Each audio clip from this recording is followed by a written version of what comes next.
there's probably just going to be this few of us. So I want to practice saying, what is the purpose of this group or deliberative democracy that I'm trying to start a server for? And the purpose is to promote this platform that Stanford University Center for Deliberative Democracy, they have created an automated deliberative. Oh, let me begin again, fresh. The purpose of deliberative democracy as a group is to promote the Stanford online automated deliberative discussion platform. And the idea is, if this works, we can distribute it and it can scale up to be millions of people learning how to have informed, facilitated discussion. And what they find out is that people actually change. So where most of the groups are working on parties, politics, policies, laws, litigation, we're going to work on the people. We want to change how people relate to each other and to themselves. And that's the major purpose of this deliberative democracy platform. So Chandler is probably going to be one of the participants. Is that correct, Chandler? So Chandler, what do you need to know to be more invited to participate in this? Well, the questionnaire, that was to determine what the topic of discussion is, right? Okay. And are we going to get more information? Yes. Okay. To update you, we finished our poll and we determined that we're going to work on, we decided the question will be, it's on the energy and environment. And the particular question is influencing greenhouse gas emissions through incentives and regulations. So there's there's about 12 pages of briefing and a video. So what will happen is I will send you the briefing and the video, and you can take a look at that, and then you can decide if you actually want to participate or not. And at that point, if you say yes, I guess I'll get SAS involved and he'll help me figure out how to make a list of who's actually going to be participating, and we'll probably create we'll stay in touch through email then until the day of the test. So based on the information that you're going to send around, we're going to review it, and then is it going to be like a debate type format where someone has a few seconds to say their position and then somebody refutes it, or is it just going to open question? Okay, very good question, Chandler. The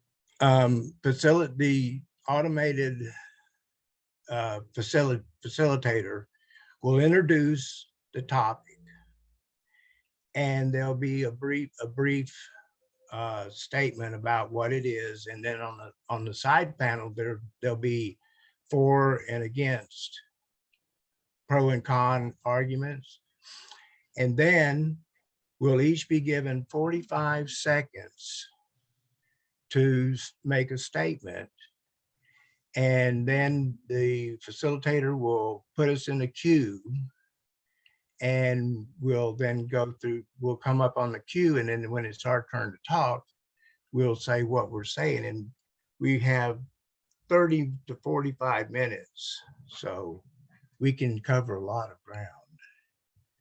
And I don't know if that answered your question fully. So basically making statements then, so there's not dialogue going back and forth? Not between Not between the participants. No, it would be, well, see, we'll all be like on this Zoom call. You'll see me, I'll see you. And it'll be just like a Zoom call. And so when I talk, you then can get in the queue and respond. Yes. So in that way, it'll be somewhat of a discussion. Yeah. Well, that's the experiment, to find out exactly how this works. So, and if it works, we want to scale it up. If it doesn't work, pull the ripcord. And, but it's worked really well. They've done this for over 10 years in over 100 countries. And what they found is, in every case, people change. And as they become, well, the first thing, when they're told that their voice matters, they change how they approach the issue. And they become more responsible and more thoughtful and more open-minded. And then they find out that people begin to see each other as human beings and not as the enemy. And so that's the goal. And I'm glad you're asking me these questions, because these are the things we want to learn when we do the experiment. And I can take these questions and work on them later too. So what we've got so far is to have someone ask for information, check it out, and then say if they want to be in or out. And then we get a list going. Just your group, however many is there, plus the facilitator? There's nobody, no other outside people? Ask me that in a different way. This February 23rd at 7 p.m. This is going to be you and the people you invited, plus the facilitator from Stanford. There's not going to be like another group of people from some other place. No. Okay. There'll be 8 to 15 people that we select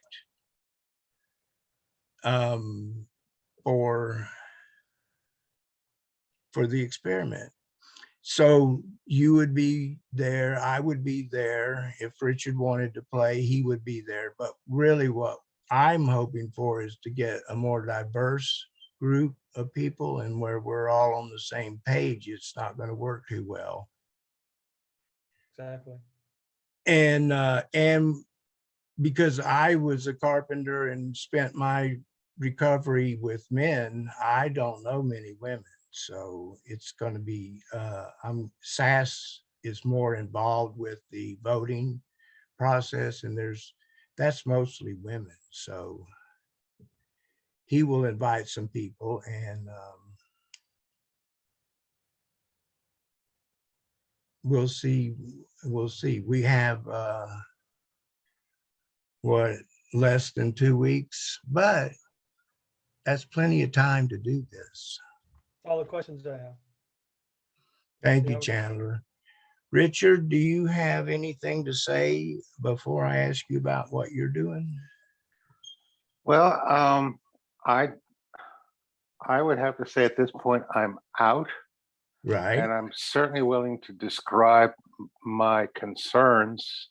If you want to do it one-on-one, independently or privately, we can do that.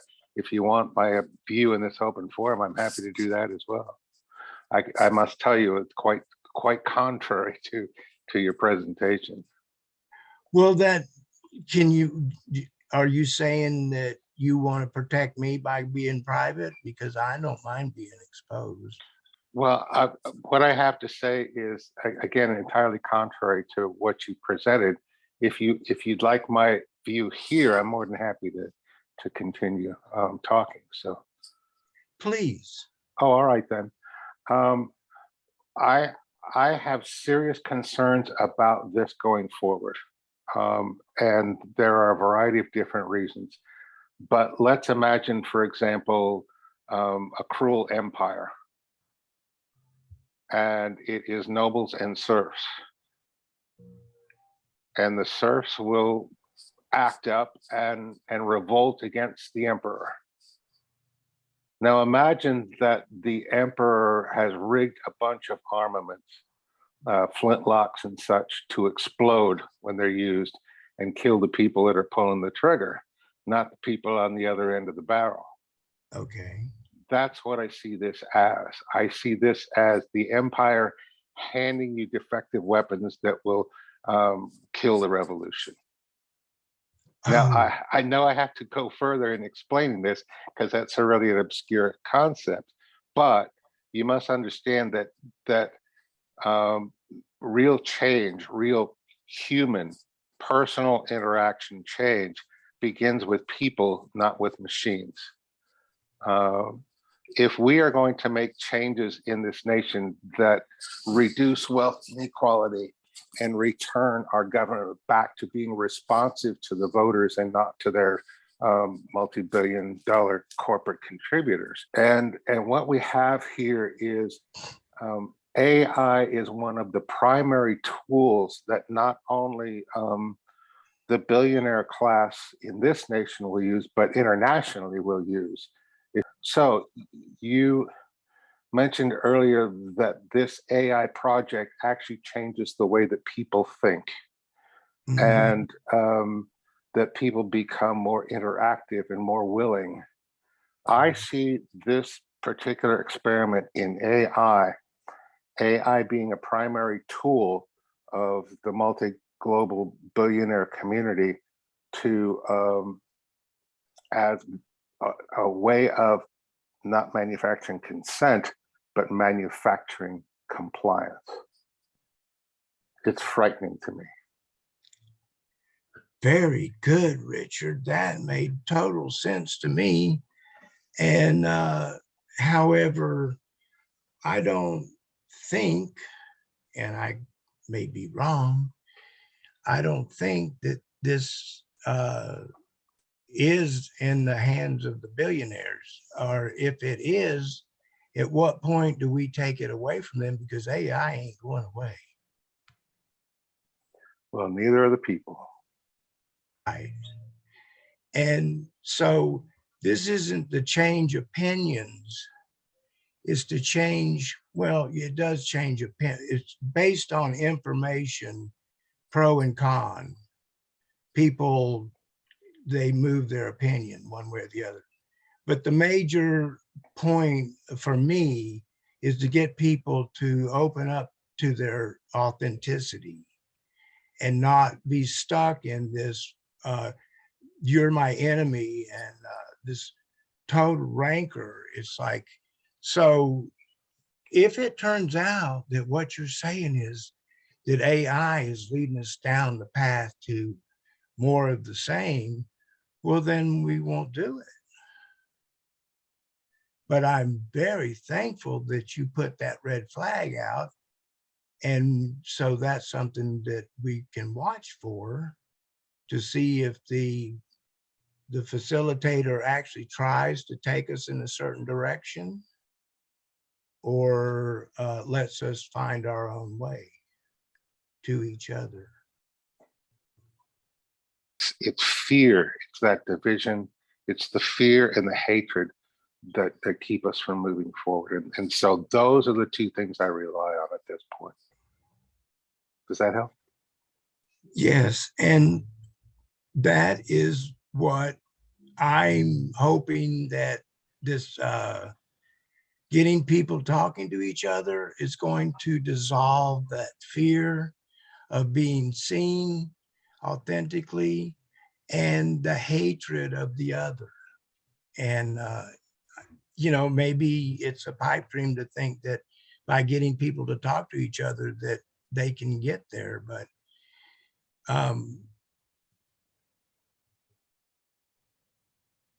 it's my fucking dream. I'm gonna go for it. Well, more power to you. I'm going to be watching the experiment. I'll be fascinated by that, but Right. I know too much about Bill Gates and Klaus Schwab to trust that anything AI based is a solution to to our societal separations. I think it's just being out there and talking to people and interacting with people and being open and honest with people primarily. First and foremost, just be open and honest. So you're saying do it in person? I think that's the only way this is going to happen is one-on-one, person-to-person, people getting together. Another experiment in the works. Right. Now this is called People's Assembly Party? United People's Assembly. United People's Assembly. And I asked you the other night if that was headed towards the Citizens Assembly, and you said, no, you decided to go for a party. Yeah, the Citizens Assembly is attempting to put pressure on elected officials to get them to do the right thing. Right. I think that's futile. The voice of the people doesn't matter anymore. So I see that Citizens Assembly as an effort in futility. It's a matter of getting people working together in an open and honest and interactive manner elected to these positions to replace those people who've been bought off. Long, hard road, but beats doing nothing, I suppose. Right on.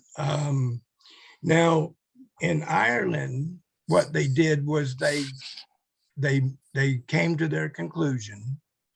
They gave it back to the government because the government kind of invited them to do this. So they were in cahoots with the government to begin with. The government gave them permission.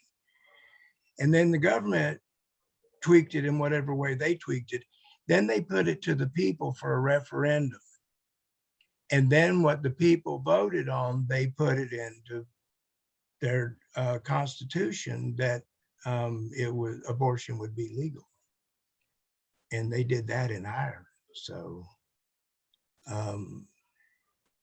there's possibilities that I understand influencing the people that are in there now is, I could say a lot of cliche things, but it is a waste of time. And what we need is I see Citizens Assembly is a parallel to government, to where people are creating what they want. And then they look at, do the politicians follow what we want? And if they don't, then we vote them out. Yeah, every little bit helps, but we got to roll the stones. It's not something I cannot do. I have to stay involved. Otherwise, I might as well just die. Right. Well, I was waiting to die, and then I got involved in this thing called copiosis, which is a bridging technology to a money-free society. But anyway, I call it the happy company. And but then I realized that no, I like being involved. I like learning and growing and changing. And I may not change the world, but I'm changing myself, and that changes my world immensely and I agree.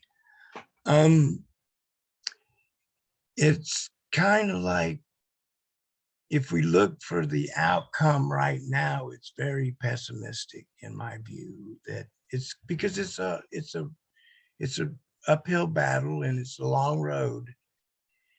However, I like to stay focused on here and now, which is, Richard, you're on the path, and I'm working on something. The other night we had a group of people, and we're all on the path, and that gives me hope that somehow people will begin to merge on this road. This has been very eye-opening for me, and this has been a good meeting for me. And I'm glad that both of you are here, because, I suffer from magical thinking, and I stay high on hopium. And so it's good for me to get a chance to see some reality, get a good reality check.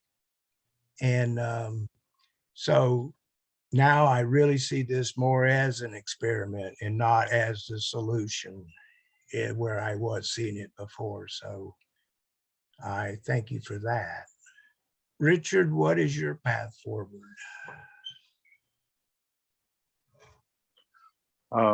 Same thing you just mentioned, hope or hopium. Opium, yes. It's really all we got at this point.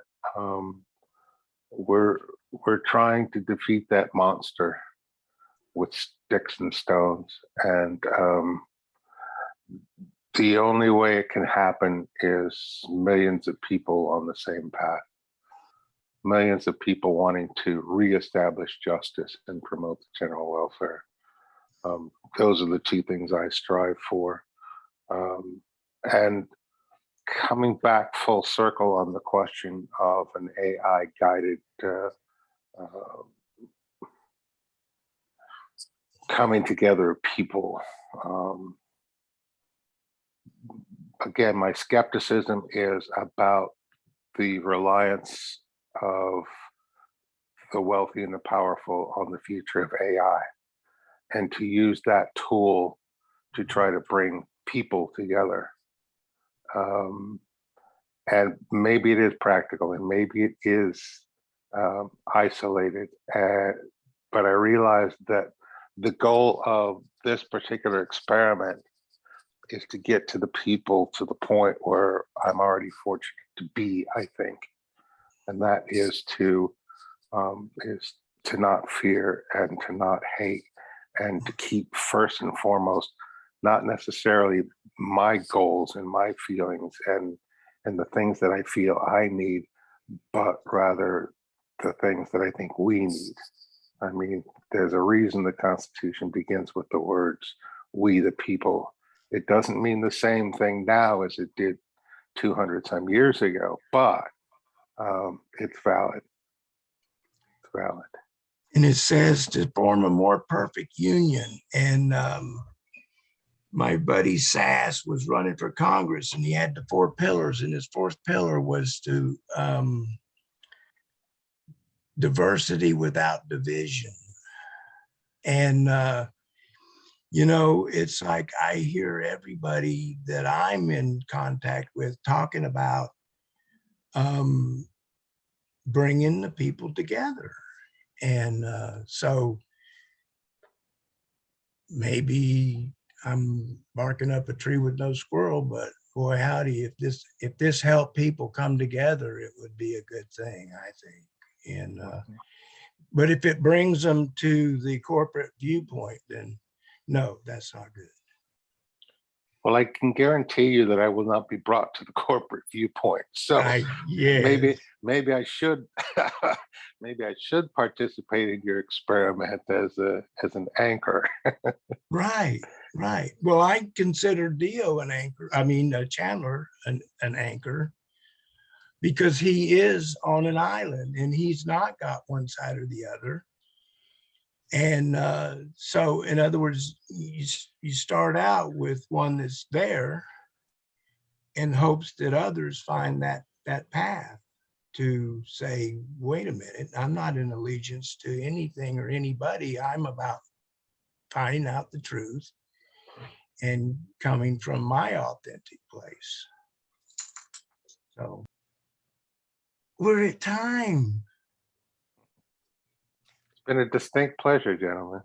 Yes, thanks a lot, Richard. Thanks for your information. I really enjoyed it, and I think it's a learning experience. I think people have to go into these things, this deliberative discussion, as trying to learn things rather than always pushing the views. So I enjoyed that part of it.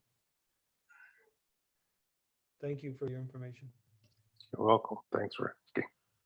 Thank you for sharing your side of things as well. Your perspective. I shouldn't say your side. It's not about sides at all. Well, I want to thank you both for being here and making our first meeting of deliberative democracy a wonderful exchange of ideas. And this is what we hope for in the experiment, is that we will come to a place where, oh yeah, I get it. I see your point. And I'll take that into consideration and we can move forward together. So I don't know how the fuck to stop this. You're the moderator, so you would push the button. Okay, well, so that concludes the first meeting of deliberative democracy. Deliberative democracy. And the next step will be to get with SAS and create the invitations and whatnot and so forth. And But are you I'll send having you it one, this Richard, Saturday? whether you want to come or not. You've convinced me. I'm in. Okay. PC, are you having this particular dialogue every Saturday morning? Or is just this today? I'm going to do it every Saturday because I'm lonely. I want people to come and talk, and I just want to be in the presence of like-minded people and feel the love and the joy that I feel here today. And that's what I'm hoping that this experiment we're on will start bringing people to understand that there is a lot of joy in connecting with each other on a deeper level than just the politics of it all. There may be a way to bring more people in immediately, and that is by switching from 10 a.m. to 3 p.m. Maybe 3 p.m. in the afternoon might be a more eclectic choice. Thank you, Richard. Yeah. Yeah, because I'm thinking in terms of what's convenient for me and not what would work for the people. And so there you go. Maybe change it to 3 in the afternoon on Saturday afternoon. It's like, well, I want to thank you both for being here, and I am going to say, if there's anything you want to say, speak now or forever hold your peace until next week, or till maybe I'll see you Thursday.